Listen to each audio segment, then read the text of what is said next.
기도드리겠습니다. 하나님 감사합니다. 오늘도 이렇게 궂은 날씨 속에 하나님을 만나고자 하나님의 말씀을 듣고자 예배 자리로 나온 우리 캠코 성도의 지체들을 주님 귀하게 여겨주시고 오늘도 선포되는 말씀 속에 하나님을 향한 마음, 하나님을 향한 눈빛 그리고 하나님을 향한 손짓이 되는 그래서 주님 앞에서 그 귀함을 누리고 주님으로 살겠다 고백할 수 있는 그 회복의 은혜가 임하는 예배가 될 수 있도록 오늘 우리의 예배를 주님 붙잡아 주시옵소서. 모든 예배를 홀로 영광 받으시는 주님, 오늘 또 우리가 우리의 작은 마음을 주께 올려드리오니 이 예배를 통하여 주님과 놀라운 교통의 시간 되게 하심을 믿사오며 살아계신 예수님의 이름으로 기도합니다. 아멘. 예, 오늘 옥으로 내려가신 예수님이라는 제목으로 말씀 같이 나누도록 하도록 하겠습니다. 오늘은 마이크 안 됩니까? 마이크 안 돼. 예, 알겠습니다. 오늘 설교 조금 길어질지 모르겠습니다. 그래서 먼저 마음을 조금 편하게 가지시고 하시면 좋겠습니다. 사도신경을 외우고 계십니까? 물론 못 외우셔도 괜찮고요. 외우시면 참 좋은데 저희 오늘 예배 시작하기 전에 사도신경 우리 한번 우리 암송하면서 외우시는 분은 외워보시고요. 아니면 이렇게 보시고 하셔도 괜찮고 하셔도 됩니다. 우리 사도신경 우리 한번 같이 암송하면서 한번 시작했으면 좋겠습니다. 전능하사 천지를 만드신 하나님 아버지를 내가 믿사오며 그 외아들 우리 주 예수 그리스도를 믿사오니 이는 성령으로 잉태하사 동정녀 마리아에게 나시고 본디오 빌라도에게 고난을 받으사 십자가에 못 박혀 죽으시고 장사한 지 사흘 만에 죽은 자 가운데서 다시 살아나시며 하늘에 오르사 전능하신 하나님 우편에 앉아 계시다가 저리로서 산자와 죽은 자를 심판하러 오시리라. 믿사오며 거룩한 공예와 성도가 서로 교통하는 것과 죄를 사하여 주시는 것과 몸이 다시 사는 것과 영원히 사는 것을 믿사옵나이다. 아멘. 전부 다 눈을 감으시는데 눈 뜨셔도 되는데 다 감으셔서 순간 제가 당했습니다. 아마 습관적으로 눈을 좀 감으시고 이제 신앙 고백이니까 하나님 앞에 아마 글을 하셨던 것 같아요. 사도신경 여러분 익숙하게 이제 암송하고 있는 내용이죠. 실제로는 굉장히 오래된 신경입니다. 우리 이제 역사 속에 많은 신경들이 만들어졌거든요. 이제 여러 가지 신경들이 만들어졌죠. 우리 신앙 고백서가 만들어졌는데 그 중에 가장 오래된 신앙 고백서가 이제 이 사도신경이죠. 처음에는 이제 4세기경에 이제 로마 교회의 신앙 고백서로 이제 활용이 되는 게 8세기 정도 됐을 때 정교회 그 당시 때 이제 로마 가톨릭이겠죠. 이제 정교회의 공동 고백서로 채택된 게 이제 이 사도신경입니다. 사도들이 만든 건 아닙니다. 그러나 사도들의 신앙의 바탕에 이제 믿음의 고백을 한다 이렇게 해서 사도신경을 우리가 외우고 그러니까 이제 어찌 보면 초기 기독교의 신앙 그대로 여러분이 지금 보수하고 있는 겁니다. 정말 감사하죠. 우리의 신앙이 딱 이 짧은 구절이지만 우리의 믿음 전체가 이 신앙서 안에 들어있습니다. 그래서 사실 최근에는 이제 성경도 많이 새로운 번역본이 일어나듯이 여러분이 이제 읽고 있는 사도신경도 이제 새 번역으로 해서 조금 다른 어구로 쓰는 교회도 있습니다. 혹시 그런 교회에 출석하고 계시면 모르겠는데 저희 교회는 여전히 저희 합동교단은 이제 옛날 번역 그대로 쓰겠다 해서 그대로 쓰고 있는 중이기도 합니다. 그래서 좀 정말 쓰지 않는 단어들도 있죠. 보면 저리로서 이런 표현 무슨 뜻인지 아십니까? 저리로서 저기로부터 이런 뜻입니다. 그러니까 이제 하나님 주님의 나라로부터 이래 온다는 뜻이고요. 그리고 요 공회라는 표현도 요즘 안 쓰거든요. 공회 그냥 이제 원어로 보면 이제 가톨릭 처치 공교회를 나타냅니다. 그래서 주님의 교회가 우리가 출석하는 교회가 사실 한 몸일 뿐이지 않습니까? 주님의 교회는 전 세계 하나거든요. 예수 그리스도를 왕으로 섬기는. 그래서 공적 교회를 얘기하는 표현들입니다. 자, 근데 사도신경을 오늘 주의하려고 하는 건 아니고요. 우리가 외우고 있는 이 사도신경에는 원전에서 빠진 부분이 하나 있습니다. 혹시 알고 계십니까? 여러분이 읽고 있는 이 사도신경에 보면 본디오 빌라도에게 고난을 받으사 십자가에 못 박혀 죽으시고 장사한 지 사흘 만에 죽은 자 가운데서 다시 살아나셨다고 우리는 바로 이렇게 넘어가는데 실제로 원어로 보게 되면 영어 성경에도 그렇고요. He descended into hell이라는 단어가 이 문장에 들어가 있습니다. 그는 지옥으로 보내심을 받았다라는 구절이 들어갑니다. 그리고 이제 조금 이제 의역을 조금 들어가게 되면 He descended to the dead 해서 죽은 자들에게 보내심을 받았다라는 구절이 들어가 있습니다. 그래서 혹시나 여러분 나중에 영어 사도신경 좀 찾아보시면 He descended into the hell 이라는 본문이 들어있어요. 그래서 소위 말하는 지옥 강하라고 부르는 신학적인 내용이 신경 전체는 우리의 신학 아닙니까? 한 구절 한 구절이 신앙 고백입니다. 그 고백 가운데 주님이 지옥에 갔다는 고백이 들어있어요. 근데 이제 한글 성경에는 이게 이제 빠져 있거든요. 그런데 실제로 이제 많은 이제 번역본이 아니라 실제로 신앙 고백서 안에는 이게 들어 있습니다. 주님께서 지옥에 가셨다. 자, 그래서 이게 좀 어려워집니다. 주님이 지옥에 가셨다니 무슨 말일까요? 실제로 오늘 본문에서 이제 그 내용이 유추가 됩니다. 여러분과 제가 읽었던 본문은요, 실제로 조금 이제 난해한 본문 중에 가장 큰 난해함을 갖고 있습니다. 왜냐하면 19절에, 여러분 3장 19절에 그가 또한 영으로 가서 옥에 있는 영들에게 선포했다. 예수님께서 부활하기 전에 장사 지낸 시간에 영으로 옥에 있는 영들에게 복음을 전했다라고 얘기가 나온단 말입니다. 이게 이제 해석이 어려운 거예요. 왜 실제로 여러분 주님이 부활하는데 며칠이 걸렸습니까? 3일이 걸렸거든요. 그럼 3일 동안 뭐 했냐? 이게 신학적 논쟁입니다. 3일 그 짧은 시간에 주님께서 뭐 하셨겠습니까? 여러분 혹시 생각해 보신 적 있습니까? 왜 하필 3일을 무덤에 계셨을까요? 물론 이제 유대인들 인식에는 3일이라는 시간이 영혼이 완전히 떠난다는 인식입니다. 그래서 이제 보통 4일째 되면 이제 정말 이제 장례식에 모든 것이 이제 끝나버리거든요. 그래서 사람이 이제 죽었다고 보는 거죠. 그러니까 주님께서 이제 3일 동안 무덤에 있었다는 것은 완벽하게 죽었다라는 것을 보여준다라는 한 가지 상징적 요소도 있겠죠. 그러나 뭐 그런 것을 좀 거두절미하고요. 그리고 실제로 뭐 여러 가지 뭐 신학적인 얘기를 떠나서 이 3일간 뭐 했는가라고 신학자들이 옛날에부터 생각 좀 많이 했어요. 그러나 이것도 좀 아이러니한 게 그 생각할 필요가 없는 부분이기도 한데요. 그 할 일 없는 신학자들은 그런 고민을 좀 많이 했거든요. 근데 이제 거기에 대한 답을 베드로가 유일하게 줍니다. 3일 동안 옥에 가셨다. 그래서 복음을 전했다. 이렇게 얘기가 된 겁니다. 그러니까 이제 신학자들은 이제 재밌는 거죠. 아, 그럼 주님께서 3일간 무덤에 계시는 동안 저 지옥에 가가지고 아직 믿지 않는 자들에게 복음을 전했구나. 이제 이렇게 말이 이제 전이가 된 게 됩니다. 그래서 이제 실제로 이제 사도신경에도 주님께서는 장사되신 후에 부활하기까지 into the hell, descended into the hell, 지옥에 강하셨다라는 구절이 들어가게 됐다는 거죠. 자, 제가 하고 싶은 얘기는 이게 여러분 성경에 나오는 얘기이기 때문에 여러분이 어느 정도 알고 있을 필요가 있습니다. 자, 핵심적으로 실제로 여러분이 외우는 사도신경에 이게 왜 빠졌을까? 뺄 수밖에 없었거든요. 왜냐하면 이게 종교개혁 취지하고 맞지 않는 부분이 되었기 때문에 우리는 의도적으로 좀 삭제를 하고 있는 겁니다. 그럼 조금 더 설명을 해드리고요. 그러나 이제 주님께서 3일 동안 뭐 했는가? 이게 대한 이제 고민들을 이 사도 베드로가 해주는 바람에 신학계는 이걸 가지고 굉장히 많이 논의를 했고요. 실제로 여러분 조금만 아셔야 될 것 같아서 제가 좀 소개를 하면서 오늘 들어가려고 합니다. 실제로 이제 현대 신학 같은 경우는 이걸 총 6가지로 분류합니다. 주님께서 왜 이 옥에 가셨다는 구절을 베드로가 했을까? 사도 베드로가 했을까? 그랬을 때 여러 해석이 나오는데 이 해석들을 제가 좀 소개해 드리겠습니다. 그리고 여러분이 이거 답은 없는 거거든요. 그런데 여러분이 들어보시고 아 이럴 수 있겠구나 라는 것을 한번 잡아보십시오.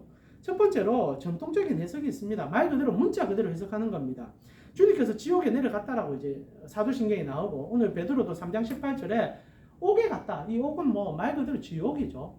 땅의 옥을 말하지 않습니까? 감옥을 얘기하는 거니까 이 옥이라는 것이 이제 감옥을 얘기하죠. 그러니까 감옥에 갇혀 있는 자들에게 갔단 말입니다. 그랬을 때 문자 그대로 주님께서 이 부활하시는 그 중간에 지옥에 내려갔다라고 전통적으로 해석해 왔습니다. 이 얘기는 우리가 이제 신앙적으로 존경하는 어거스틴부터 시작해서 현대 신학자로 표현하면 웨인 그루듬이라는 굉장히 유명한 보수 신학자까지 이걸 지지합니다. 그래서 실제적으로 3일간 지옥에 가셨다. 그리고 구약에 있는 백성들, 아직 예수님을 알지 못했던 그림자만 쫓았던 그들에게 당신을 보여주시고 그들을 구원시켜줬다라고 해석하는 분들이 있습니다. 그래도 물리적으로 무리하진 않는 것 같아요. 그래서 아까도 말씀드렸지만 현대까지도 이렇게 믿는 분들이 제법 됩니다. 여러분 어떻게 생각합니까? 근데 저는 이제 장로교 목사 아닙니까? 저희는 이제 칼빈 신학을 좀 추구합니다. 칼빈은 조금 다르게 해석을 합니다. 칼빈 같은 경우에는 이거를 전부 다 이제 영적으로 해석합니다. 그래서 상징적인 표현이다. 예수님께서 십자가에 겪으셨던 그 고통 자체가 지옥 같은 고통이었고 그것을 상징적으로 묘사한 것이 이 베드로의 고백이다. 그래서 주님께서 진짜 지옥에 간 게 아니라 그가 당한 모든 고통과 그 힘듦을 옥이라는 표현으로 대신하여 하고 있다라고 얘기합니다. 그런데 이게 조금 애매하긴 합니다. 그러나 가장 이제 노멀하게 해석했던 게 아닌가 싶기도 합니다. 그렇다고 해서 이제 칼빈이 이렇게만 해석한 건 아니고 한 세 가지 분류로 나누어서 해석하는데 맥락을 잡으면 상징성이다. 이 문자 그대로 지옥 간 건 아니다라고 얘기합니다. 자, 여러분 어떻습니까? 보수적인 선앙속으로 진짜 지옥에 갔다 해석하는 게 여러분에게 좀 와닿습니까? 아니면 그냥 상징성이다. 주님께서 십자가에 당한 그 고통 자체를 얘기한다. 이렇게 좀 느껴지십니까? 실제로 세 번째로 이렇게 또 이제 조금 더 영적인 의미를 담아서 승리의 선언으로 해석하는 분들도 있습니다. 그러니까 주님이 십자가의 죽으심이 이제 인류가 바라볼 땐 처참한 죽음이지만 그날 그 시간에 마귀가 모든 것이 망하는 시간이었다. 그래서 그 주님의 그 승리하심은 천국에만 전해지고 이 지상에만 전해지는 것이 아니라 저 지옥까지 선포되었다. 그래서 이 선포적 관점에서 이렇게 베드로가 이런 고백을 했다라고 해석하는 부분도 있습니다. 이거 조금 해석이 조금 애매하죠. 그리고 이제 실제로 존재론적으로 이제 오늘날 이제 현대신학자는 많이 해석을 하는데요. 이 해석은 주님께서 가장 깊은 아까 이제 칼빈이 얘기했던 상징성과 조금 비슷한데요. 주님이 당하셨던 그 고난 자체가 죽음의 상태까지 경험되는 그 모든 것이 인류가 경험하는 그 모든 절망을 그의 몸에 담았던 것을 상징적으로 지옥에 갔다라는 표현으로 던지고 있다. 왜냐하면 이제 인류가 지옥에 던져지는 과정이 있으니까 예수님도 그거를 존재론적으로 경험했다라고 해석하는 해석이 있습니다. 여러분 벌써 눈빛이 아이고 이 점심시간에 내가 그런 거 들어왔나 이런 얘기인데 한번 좀 들어보시라는 겁니다. 그냥 단순하게 보지 마시고 이게 좀 쉽지 않다는 거죠. 자, 그래서 존재론적 해석을 많이 합니다. 그러나 이제 우리 이제 보수 신학에서는 이걸 조금 부정하죠. 그리고 이제 가장 이제 노멀하게 복음주의자 안에서 형성되는 해석으로는 아까도 말한 것처럼 주님께서 이 내려가셨다라는 이 표현, 옥에 내려가셨다는 표현을 그냥 주님의 대속사역의 완성이다. 그래서 특별한 의미를 두는 게 아니라 주님께서 모든 것을 승리하셨다라는 의미로 그래서 지옥까지도 그 승리가 전달됐다. 이렇게 볼 때는 여러 가지 의미를 다 통합한 것 같아요. 그래서 이제 우리가 믿는 이제 다양한 이제 복음주의, 특히 한국 교회는 대부분 복음주의 신학 안에 있잖아요. 그래서 이제 장로교 같은 경우는 칼빈 신학을 조금 더 지향하다 보니까 이제 상징성을 좀 많이 얘기하지만 다른 교단 같은 경우에는 아까 말한 것처럼 이제 복음주의적으로 승리를 선포하는 관점으로 해석한다라고 얘기합니다. 그리고 이제 이 자체를 부정적으로 해석하는 자들이 있어요. 그래서 우리가 뺀 거거든요. 왜냐하면 이 자체가 역사적 맥락 속에서 써진 것뿐이다. 그러니까 로마 신경이라 했지 않습니까? 로마 시대에 이게 조금 필요했었고 그러니까 이제 삽입이 됐는데 오늘날 우리에게 이거 필요하지 않다. 그래서 좀 빼야 된다. 이렇게 부정적으로 해석하는 사람들이 있습니다. 이거 굉장히 부딪힐 수 있는 얘기죠. 왜냐하면 베드로가 지금 옥에 갔다고 해석을 했고 사도신경에도 분명히 삽입이 됐는데 우리 지금 의도적으로 뺐다는 거죠. 지금 그래서 우리가 지금 뺐습니다. 한국교회는 뺐어요. 왜 뺐냐? 칼빈주의자들이 우리 안에 굉장히 강하지 않습니까? 그러다 보니까 이 상징성인데 이게 실제로 왜 문제가 됐냐면 이 옥에 갔다는 말을 가지고 로마 가톨릭 교회가 이 면죄부를 팔아먹었거든요. 왜냐하면 이제 연옥 교리가 여기서부터 시작합니다. 그러니까 옥이라는 것이 있고 복음이 한 번 더 전해질 수 있는 장소가 있다. 그래서 이제 돈을 이제 헌금을 많이 한다든지 이게 면죄부를 사게 되면 그 옥에 갇혀 있는 영혼이 이제 면죄부 팔 땐 그런 얘기 했잖아요. 돈이 헌금하면 땡그랑 떨어지는 소리와 함께 그 옥에 있는 영혼이 풀려나가 하나님의 낙원으로 간다. 이렇게 해석하는 얘기들이 나왔다는 겁니다. 거기에 저항해서 이제 우리 이제 개혁 이제 신앙이 시작된 거 아닙니까? 그래서 이 사도신경의 이 부분을 의도적으로 성도들이 오해할 수 있으니까 삽입 자체를 빼버린 거예요.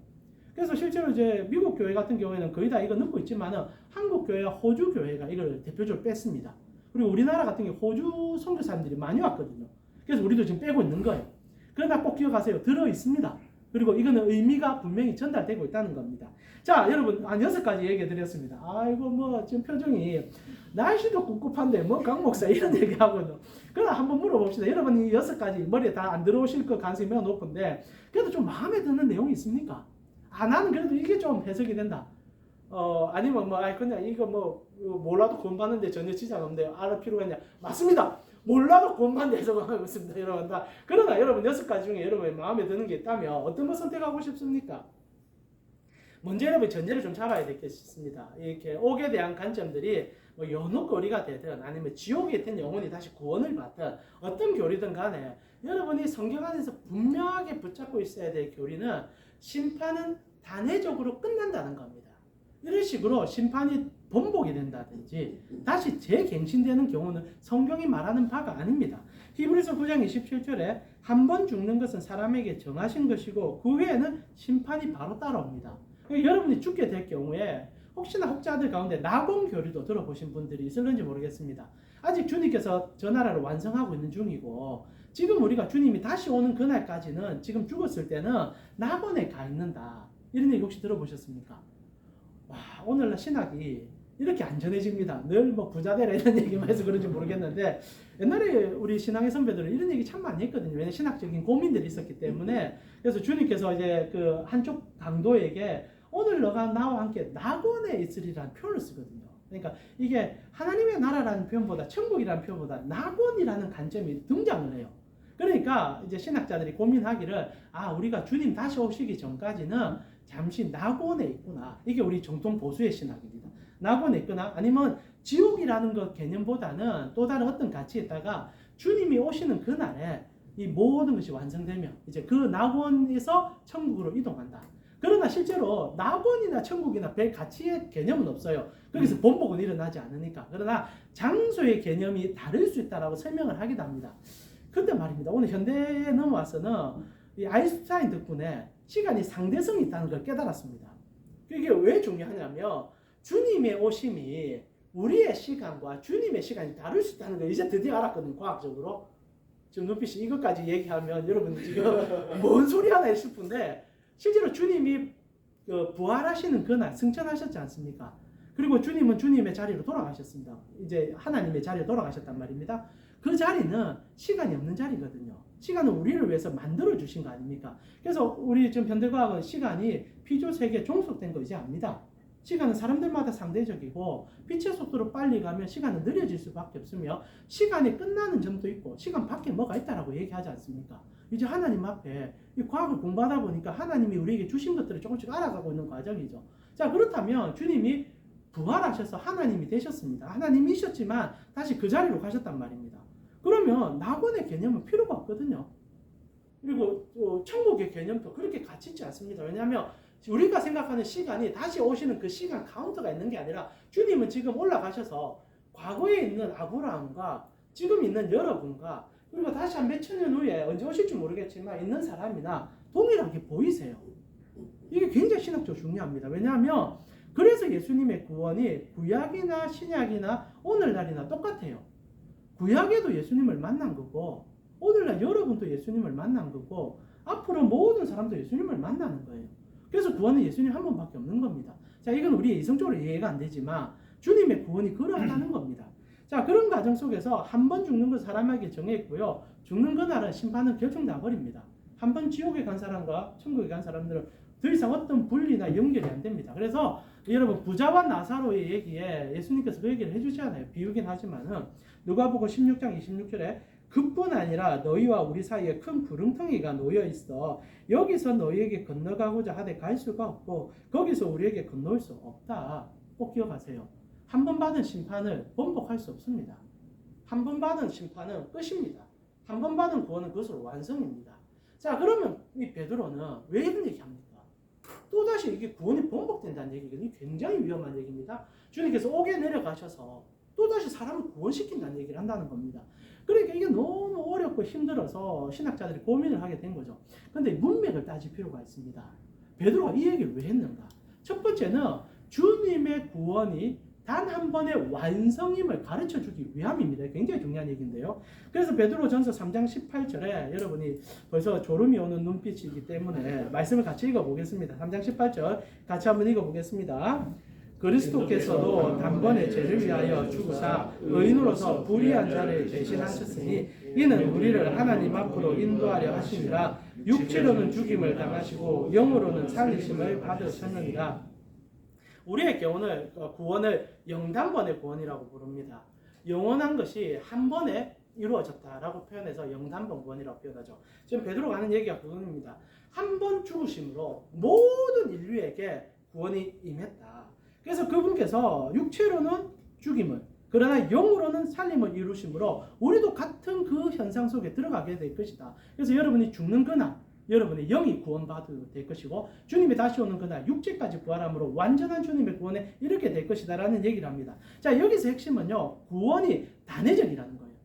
영단번이라는 겁니다. 역사적으로 2000년 전에 예수님이 십자가에 달려 죽는 그날 모든 인류의 구원이 완성이 됐다는 거예요.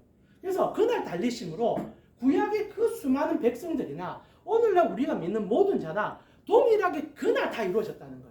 그러니까 이렇게 표현한다면 오늘 여러분이 예수 믿어서 구원 받는 것도 예수님이 십자가에 달린 그날 월서 완성이 됐다는 얘기를 베드로가 하고 싶은 얘기입니다.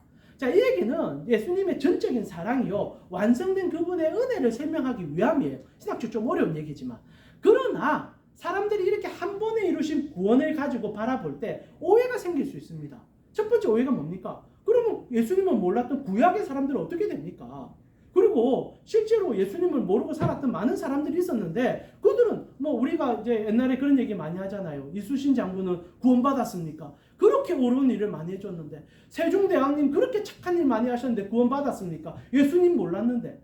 어떻게 보면 그런 질문들이 사람들 속에서 나올 수 있다는 거죠.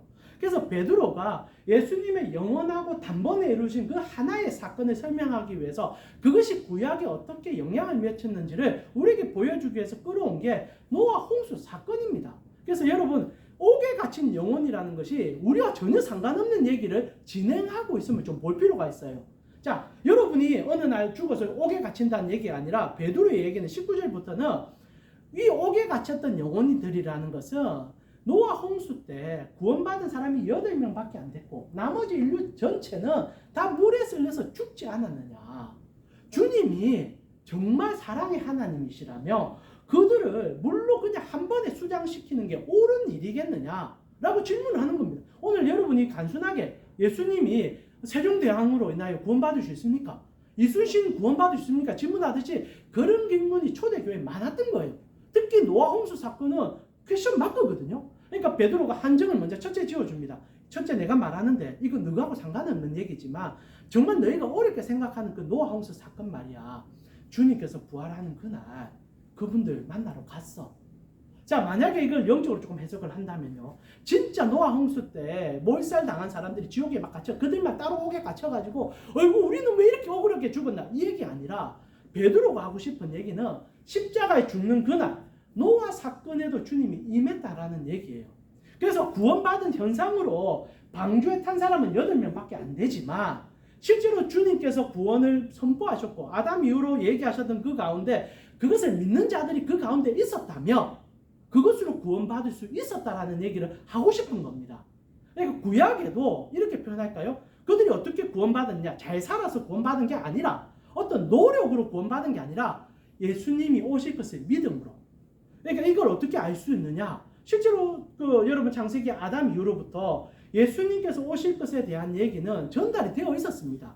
그래서 아담이 셋을 놓고 셋 이후로 나오는 모든 자들은 단 한 사람의 그 후손자를 바라보면서 창세기 3장 18절이죠. 여인의 후손을 통하여 구원받는다는 그 얘기를 믿음으로 구원받았다는 그 얘기를 하고 싶은 겁니다. 그래서 베드로가 하고 싶은 얘기는 실제로 우리가 어떤 옥에 가고 어떤 중간 단계를 거친다는 게 아니라 예수님의 구원은 단 하루에 완성이 되었다. 그리고 그 완성되면 구약이나 신약이나 오늘날이나 동일하게 역사한다라는 얘기를 해주고 싶은 겁니다. 자, 그래서 이 얘기는 해석하면 결국 사랑을 얘기하고 싶은 거예요. 주님은 모든 사람을 사랑하고 계셨고 그 사랑함이 어떤 행위적인 거나 노력이 아니라 그분의 십자가로 완성해서 우리에게 다 선물로 주셨다. 그거는 노아 홍수 이전에도 동일한 일이었다. 그건 한정적으로 설명해주고, 그리고 노아 홍수라는 사건을 들어서 얘기해주는 거는 우리로 오해하지 말라는 얘기를 하고 싶은 겁니다. 자, 그러나 이렇게 어려운 얘기를 한 이유는요, 여러분 이거 다 까먹어도 됩니다. 지금 지금 생각 안 날 겁니다. 6가지 하나도 생각 안 날 겁니다. 다 까먹어도 됩니다. 자, 중요한 얘기는 이제부터입니다. 제가 오늘 이렇게 어렵게 얘기하는 이유 중에 하나는요, 이 오늘 본문이 교회에 가장 입맛대로 활용될 때 가장 무섭게 사용됐던 본문이기 때문입니다. 아빠도 말했지만은 종교개혁이 일어난 이유가 이 본문 한 구절을 어떻게 해석하냐의 문제였거든요. 이 본문 하나 때문에 면죄부가 판매가 시작됩니다. 왜냐하면 옥에 갇힌 영혼에게 다시 한번 컨티뉴 할 수 있는 기회가 주어지니까. 그래서 이걸 가지고 신부들이 티켓을 팔아도 문제가 안 되게 돼버린 거죠. 그래서 이제 종교개혁이 일어났단 말입니다. 근데 말입니다. 진짜 중요한 얘기는요. 그러면 신부들이 잘못해서 면죄부 판 겁니까? 이 이제 본문 한 구절입니다. 오늘 3장 18절 이 한 가지 가지고 성경은 오점이 없는 거니까 한 구절이라도 중요합니다. 그러나 이 한 구절을 해석해서 우리에게 다시 한번 기회가 있다. 실제로 우리가 사랑하는 부모님들 가운데 예수 안 믿고 돌아가신 분이 계십니다. 근데 그분에게 다시 한번 기회가 있다고 생각하면 여러분 못할 게 뭐가 있겠습니까? 내가 너무너무 사랑하는 사람이 그렇게 죽었는데 그래서 내가 뭐 내 재산 중에 일부를 팔아서라도 천국만 보내준다면 문제가 안 되는 거죠. 교회가 그걸 이용했단 말입니다. 근데 말입니다. 진짜 무서운 건 이제부터입니다. 그러면 이 신부들이 사실 이제 베드로 대성당을 만들고 싶어가지고 면죄부를 팔기 시작했거든요. 그러면 성당 만들려고 면죄부를 팔기 시작했느냐? 역사적으로 그렇지 않다는 겁니다. 오늘 설교를 듣고 계신 여러분처럼 일반적으로 주님 앞에 믿음을 드리고 있는 성도들의 요구가 이 면죄부를 불러왔고 이 오늘 베드로전서 3장 18절에 곡회를 불러왔습니다. 여러분 이게 어떻게 시작된 줄 아십니까? 제일 먼저 이게 오해가 정말 하고 싶은 이거는 이 본문에 대한 오해예요. 이 본문은 성도들이 어떻게 보면 이 죄책감을 씻어주기에 유용할 수 있는 본문이었던 겁니다. 한 번 더 말씀드리지만 여러분이 사랑하는 자가 예수님을 믿지 않고 죽었습니다. 그 죄책감을 여러분 어떻게 합니까? 그리고 그에 대한 천국과 지옥이 있다는 것을 믿고 있는 여러분 입장에서는 그것을 어떻게 해결하고 싶겠습니까? 목사로서 제일 난감할 때가 언제인 줄 압니까? 장례 예배 때입니다. 믿는 가정 속에 가면요 너무너무 감사해요. 그날은 은혜 예배죠. 물론 슬프고 고통스럽지만 소망이 있잖아요. 근데 믿음의 자녀이지만 그 돌아가신 대상자가 믿지 않는 경우에 목사로서 굉장히 난감해집니다. 설교하기도 참 어려워요. 왜냐하면 특별히 그 이제 대상을 바라보는 시점에서 그 사람이 너무너무 사랑하는 사람에 대한 그 애달픔이 있을 때 목사로서 천국과 지옥에 대해서 얘기하는 것은 첫째 금기어가 되어버립니다. 물론 또 담력이 있어서 제가 한번 그런 적이 있었어요. 그 장례식을 치르는데 그 집안이 정말 재밌었어요. 그래서 그 보니까 그 스님도 그 집안에 있더라고요. 스님 오빠가 제가 이제 권사님의 이제 장례를 치르는데 이제 따님이 자기 오빠가 이제 그 절에 스님이신데 우리로 표현하면 신학 교수님이에요. 그러니까 원광대 교수님이 머리 깎고 앉아 계시고 그날 제가 설교하게 됐거든요. 그러니까 저는 뭐 이제 그 MDB 이제 갓 졸업하다가 이분은 그래도 PhD에 박사학위까지 받고 계신 불교계 거성에 앉아 있는데 제가 지금 지옥과 천국을 얘기해야 되고 그리고 또 모친은 믿지 않고 돌아가신 거예요. 그러니까 이제 염주 두들기고 있는데 아이고 막 난감한 거예요. 근데 이제 우리 그 이제 따님은 복음을 세게 전해달라는 거죠. 예수 천당 불신족. 우리 엄마는 뭐 지옥 간 건 모르겠고 권사님 좀 세셨거든요. 모르겠고 이왕 하는 거 우리 오라비 저 잘못 믿고 있는 저 우상 숭배하는 거 한 번만 박살내달라. 근데 제가 또 30대 초반이니까 아이고 막 열정에 불타는 마음으로 요한복음 3장 16절 구원 한 번밖에 없고 예수 천당 불신지요. 돌아와서 지금 생각하니까 제가 무슨 짓을 했는지 모르겠습니다. 집안에 다툼을 일으킨 거죠. 그래도 스님이 진짜 양반이세요.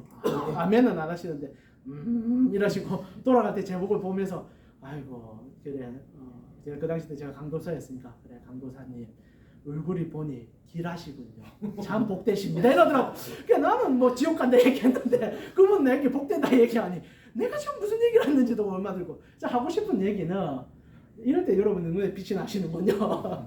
자 중요한 얘기는요. 참 난감하다는 거죠. 목사로서 이런 얘기를 할 때 참 난감해요. 그리고 성도들의 요구사항이 있단 말입니다. 그때 듣기 좋은 말 해주고 싶죠. 왜냐하면 아이고 힘드시죠. 그래도 어머니께서 살아생전 교회는 안 나가셨지만 아버지께서 교회는 안 나가셨지만 그래도 따님 통화해서 복음을 한두 번 들었으니 우리 거기에 희망을 걸어봅시다. 구원은 우리가 모르는 거 아닙니까? 어떻게 보면 스리슬쩍 넘어가 주는 겁니다. 어떻게 보면 저도 그렇게 할 수밖에 없을 것 같아요. 대놓고 엄마 지옥 갔습니다. 어떻게 하겠습니까? 이제 당신이라도 잘 믿으십시오. 이거는 목사로서 할 얘기가 아니죠. 그러면 안 됩니다.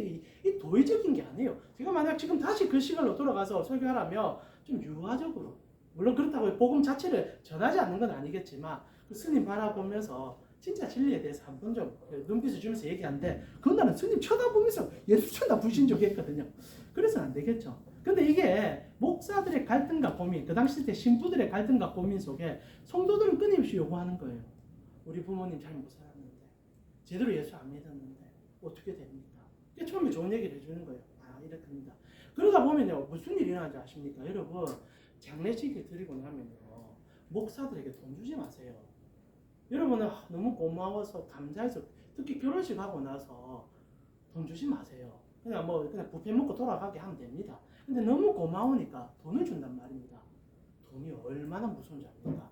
신부들이 돈 맛을 보는 거예요. 아, 이렇게 설교해 주니까 헌금을 더 해주는 거죠. 책감이 깊으면 깊을수록 헌금액수는 더 많이 나옵니다. 당연히 잘 믿고 돌아가면요, 그냥 고마워서 밥 한 끼 하면 돼요. 그러나 우리 부모가 너무 힘들게 살다가 잘못 살다가 돌아가셨는데, 근데 신부님이 와셔서 아이고 그래도 한 번 들은 그 구원을 잘 들었다면 천국 갈 수 있습니다. 너무 고맙잖아요. 그러니까 그 죄책감을 어떻게든 씻어보려고 헌금을 한단 말입니다. 자, 이제 손뼉이 마주치기 시작한 거예요. 이렇게 하기를 이제 시간이 지나갑니다. 그러니까 성도들이 이제 요구하는 사항들을 신부들도 알고, 그러니까 돈도 좀 들어오고 자기 주머니에 좀 넉넉해지고, 그러다 보니까 이게 서로가 이제 쌍방간에 말하지 않아도 이해할 수 있는 과정이 됩니다. 이게 예루살렘이 망했던 이유 중에 하나입니다. 예수님 당시 때 종교인들이 어떻게 합니까? 성전에서 매매상을 열잖아요. 마켓을 열었답니다. 이유가 뭔지 압니까? 성도들의 편의를 제공해주기 위해서. 여러분, 고향에서 양 끌고 옵니다. 그게 여러분 나중에 디아스포라 돼가지고 온 지역으로 다 흩어졌잖아요. 로마에서 그 양을 어떻게 끌고 옵니까? 성경은 자기 집에서 키운 양을 갖고 오라고 돼 있잖아요. 그러니까 이제 편의를 봐주는 겁니다. 신학적으로 정성을 들이는 거라고 얘기할 수 있는 거다. 맞는 말입니다. 그래서 이제 너희가 갖고 오는 편의를 조금 우리가 좀 편하게 해줄게. 우리 이제 성전 앞에 양을 좀 팔 테니까 이제 다 제사장들이 허가한 거니까 사가와. 서로 윈윈하는 겁니다. 그리고 예수님 와서 뭐라고 얘기합니까? 엎어버리죠. 그게 중요한 게 아니다. 하나님 나라가 너희 편히 봐주려고 있는 게 아니라 너희 마음을 보고 싶은 거다. 너희가 주님을 사랑하기에 그 힘든가 어려움을 가지고 오는지를 보고 싶은 거지. 지금 얄팍하게 너희가 좀 누워서 편하게 텔레비 켜듯이 설교 방송 들으라고 하는 게 그게 아니다. 여러분, 오늘날 우리가 얼마나 무너졌는지 모릅니다. 이 중세교회에 그게 이제 합일이 되고 나니까 이제 쉽게 면죄부 팔아주는 거예요. 이전에는 그냥 서로 안목간에 이제 양심이 조금 있으니까 눈치 까다가 이제는 서로 그칠 게 없어진 거예요. 그래, 티켓 팔게. 너 그냥 살아. 그럼 천국 간다. 그러다가 이제 베드로 대성전 만들 때 폭발해버린 겁니다. 자, 제가 이 얘기를 오늘 이렇게 해주는 이유는 오늘 이 한 구절이 역사 속에서 어떤 오용점을 남겨왔고 하나님의 말씀을 내 중심으로 해석할 때 어떤 폐단이 일어나 어떤 심각한 문제점을 불러왔는지를 얘기하고 싶었기 때문입니다. 결국 주제는 이겁니다. 사랑 우리 캠코 성도의 지체 여러분, 하나님의 말씀은요, 여러분의 입맛대로 해석할 수 있는 게 아닙니다. 오늘 베드로가 분명히 얘기합니다. 이런 오해가 일어날 걸 베드로가 알았어요. 그래서 노아 방주 이전으로 협소시켜버립니다. 그러면서도 주님의 사랑의 끝없음을 얘기하고 싶은 겁니다. 그러나 우리 성도들은 그것은 언제나 넘고 싶어하는 거예요. 여러분, 하나님 말씀을 듣습니다. 주일날 여러분 예배 참석합니다. 누군데 편하고 싶지 않은데요. 누구나 여러분 마음에 흡족한 얘기를 듣고 싶지 않은 사람이 어디 있겠습니까? 그때부터 지옥으로 걸어가는 거예요. 그 단순한 편의가, 그 단순한 내 마음의 위로가 결국 교회를 무너뜨려 하나님 나라를 땅바닥에 쳐박아 버리는 가장 악랄한 행동이 되어버린다는 거죠. 오늘 여러분은 주님의 교회에 왜 가십니까? 여러분의 마음의 만족을 위해서? 아니면 여러분이 뭔가 이제 끌고 싶은 게 있는데 끌고줌을 당하기 위해서? 그래서 설교 들을 때도 오늘 내게 너무 마음에 드는 얘기 해주면 기분 좋아가지고 헌금을 더 많이 하는 주님께서 오늘 그러지 말라라고 얘기하는 겁니다. 오직 말씀이 우리를 끌어가는 대로 끌려가시라라고 얘기하는 겁니다. 주님의 말씀이 서 있는 곳에 나를 내어달라라고 얘기하는 거예요. 주님을 끌어당겨서 내 인생의 보좌로 내리지 마십시오. 주님의 말씀을 나 입맛에 맞추어서 끌어당겨서 나에게 주의적으로 해석하지 마십시오. 결국 그것이 우리를 망하게 만듭니다. 부담스러워도 힘들어도 양을 끌고 가라면 끌고 가십시오. 부담스럽고 힘들어도 들으라면 들으십시오. 거기서 복음이 시작되는 것입니다. 사랑 우리 캠코 성도 지체 여러분, 오늘 우리가 특히 코로나를 지내면서 사람들이 너무 편해지려고 합니다. 모든 것이 버튼 하나로 해결되려 하고 모든 것이 쉬움으로 가려고 합니다. 안타까워요. 그런 과정 속에 주님을 향한 여러분의 마음은 무엇이 되고 있습니까? 교회마저 인스턴트화 된 이 사회 속에서 여러분은 인스턴트화 되지 않기를 바라며 오늘 말씀을 전달합니다. 여러분은 진짜가 되어 주십시오. 이제 우리가 한번 기도하면서 주님께 나아갔으면 좋겠습니다. 사람들이 편한 게 좋은 게 많습니다. 그리고 편함을 추구하는 게 나쁜 건 아닙니다. 그러나 주님 앞에서는 그러지 맙시다. 우리 사이에서 그럴 수 있지요. 그러나 주님이 하신 일을 생각한다면 편해지려고 해서는 안 돼요. 그분은 하늘 보좌를 버리시고 낮으신 우리 땅까지 와 주셨습니다. 그리고 그분께서 뭐하러 우리 위해서 죽어주십니까? 그러나 그 모든 힘듦을 몸으로 다 견디시고 육체는 죽으시지만 영이 부활하심으로 우리에게 구원을 선물로 주셨습니다. 근데 그 주님 앞에 유튜브 클릭 하나로 예배 드렸다 말할 수 없습니다. 교회 참석해서 편안한 의지에 앉아서 내 입맛을 만나라고 말하면 안 된단 말입니다. 오늘 우리가 어떻게 변질됐는지를 깨닫는다면 내가 편하기 때문에 주님도 편해졌다라는 착각을 버리는 것부터 복음의 회복이 일어나지 않을까. 이제 우리가 같이 한번 기도할까요? 오늘 설교 좀 길었습니다. 주님, 다시 한번 내 안에 주님이 회복되어지기 원합니다. 내가 모든 것이 되어 내 밑으로 주님을 끌어당겼는데 이젠 주님을 위해서 시간을 쓰고 주님을 위해서 나의 환경을 드리며 주님을 위해서 내 삶을 드리겠습니다. 그것이 옳은 것임을 압니다. 주님, 내가 힘들수록 내가 지칠수록 주님, 때로는 주님의 나라가 커짐을 인식하오니 주여 주님을 위해서 나아가는 나의 삶이 되게 하여 주시옵소서. 이제 우리 같이 한번 기도하면서 주님께 나아가겠습니다. 같이 기도드리겠습니다. 주님 감사합니다. 주님께서 오늘 우리 사랑하는 캠프 성교의 지체들과 함께 오늘 베드로가 던져진 이 사랑의 복음을 하나를 가지고 교회가 어떻게 엉망진창으로 사용했는지를 들었습니다. 그리고 오늘날 우리도 동일합니다. 하나님 앞에 서야 되는 그 마음의 시간들과 열정들을 어떻게 보면 우리의 편의에 맞추어서 끌어내려서 내 해석 안에서 내 마음대로 주님을 만들어버렸습니다. 다시 한번 돌이키고 싶습니다. 우리 주님이 보여주신 강렬한 사랑 안에 나도 들어가고 싶습니다. 주님이 왜 그렇게 하셨는지를 알고 그 삶을 살아내기를 바라봅니다. 주여, 때로는 신앙은 불편함이 영광이요 어려움이 신앙의 길임을 아오니 주여, 좁고 좁은 한 길을 쫓아갈 수 있는 우리 캠프 성교의 지체들 되어질 수 있도록 인도하여 주시옵소서. 주님, 오늘날 자본주의가 온 마음을 잠식하고 난 이후로 우리는 오직 서비스주의에 몰직각하게 몰입해버렸습니다. 우리는 너무 편합니다. 마음에 들지 않으면 버튼 하나로 다 바꿀 수 있습니다. 마음에 들지 않으면 어떤 행동을 하든지 내가 안 가면 됩니다. 모든 것은 편해졌고 내 중심으로 다 맞춰져 있습니다. 그리고 그것이 옳은 길이라고 말하는 세상이 되었습니다. 그런데 이렇게 모든 것을 내 마음대로 바꾸는 이 세상을 위하여 주님은 그 좋은 하늘 보좌 버리시고 낮은 우리의 모습 가운데로 오셔서 우리 때문에 죽어주시고 우리 때문에 부활해 주셨습니다. 모든 고통과 어려움을 그의 몸으로 감당해 주셨습니다. 그리고 손을 내밀어 우리에게 말씀해 주셨습니다. 나와 함께 가자. 주여, 그 십자가의 길을 걷기를 원합니다. 주님이 걸어가셨던 그 길을 우리도 쫓기를 원합니다. 주여, 편해지고자 하는 이 세대 속에서 주님을 바라보기에 오히려 그것을 벗어버리고 주님 때문에 내가 때로는 시간을, 주님 때문에 나의 환경을, 주님이 해주신 그 사랑 때문에 나의 물질을 주님을 위해서 쓰겠습니다 라고 고백하는 우리 캠프 성교의 지체들 될 수 있도록 인도하여 주시옵소서.